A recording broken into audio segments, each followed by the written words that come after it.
জামায়াতে ইসলামীর সঙ্গে যুক্তরাষ্ট্রের নীতিগত সম্পর্ক থাকাকে বাংলাদেশের জন্য একটি ভয়ঙ্কর অশনির সংকেত বলে মন্তব্য করেছেন কবি ও চিন্তাবিদ ফরহাদ মজহার।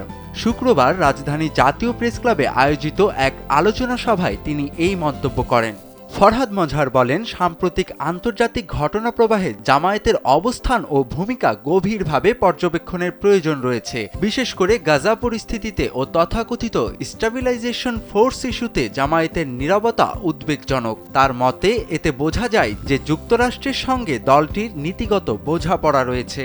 তিনি আরও বলেন, আন্তর্জাতিক রাজনীতিতে মানবাধিকার কিংবা আন্তর্জাতিক আইন বড় শক্তিগুলোর ক্ষেত্রে কার্যকর হয় না। সেখানে মূল বিষয় হল ভূরাজনৈতিক স্বার্থ। যুক্তরাষ্ট্র একটি প্রভাবশালী শক্তি হিসেবে নিজের স্বার্থেই সিদ্ধান্ত নেয়। সাম্প্রতিক মার্কিন সংবাদ মাধ্যম ওয়াশিংটন পোস্টে খবর প্রকাশিত হয়েছে, জামায়াতের সঙ্গে যুক্তরাষ্ট্র বন্ধুত্ব চায়।